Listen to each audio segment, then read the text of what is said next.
Ini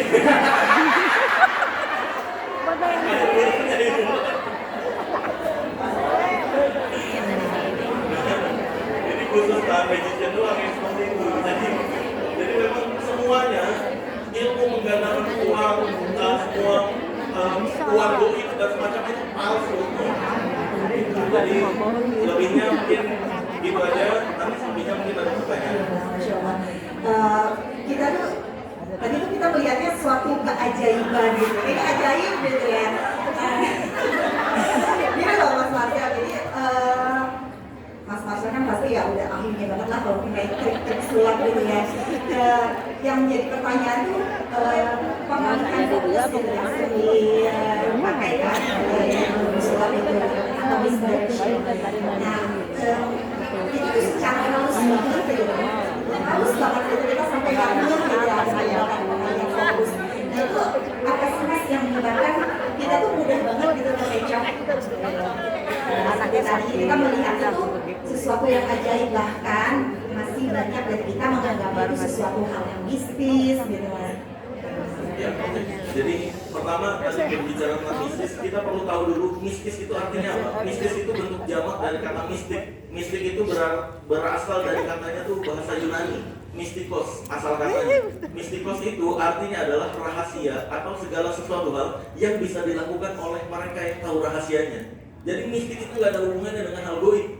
Mistik itu adalah segala sesuatu hal yang hanya bisa dipraktekkan oleh mereka yang tahu rahasianya. Contohnya ketok magic. Ketok magic, bengkel ketok magic itu bagian dari mistik. Karena hanya mereka-mereka yang tahu rahasianya yang bisa melakukan. Kayak contohnya lagi sulap.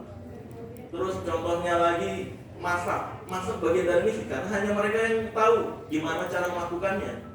Karena kita yang nggak tahu cara melakukannya, nggak tahu tuh cara nyampurnya apa aja dan semacamnya.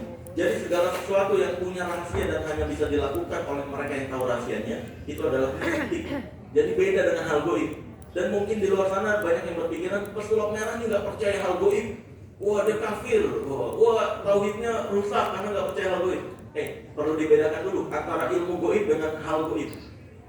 Ingat semua agama, ini catat baik-baik, semua agama itu mewajibkan percaya hal goib. Surga, neraka, malaikat, jin, Tuhan dan semacamnya. Semua agama, tapi ingat juga semua agama melarang keras untuk percaya dukun. Betul? Sebutin satu aja agama atau ajaran, bahkan ateis pun mereka menganggap perdukunan adalah kebodohan yang hakiki.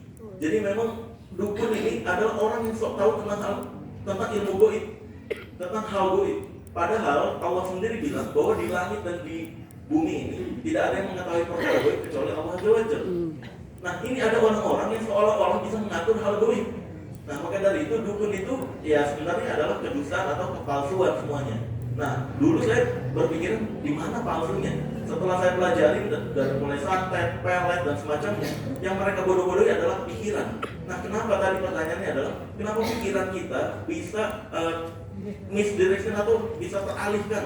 Karena pertama dari visual. Biasanya dukun-dukun ini akan berkedok gus, berkedok ustaz, berkedok ahli agama, pendeta, pastor dan semacamnya, tergantung mayoritas negara tersebut.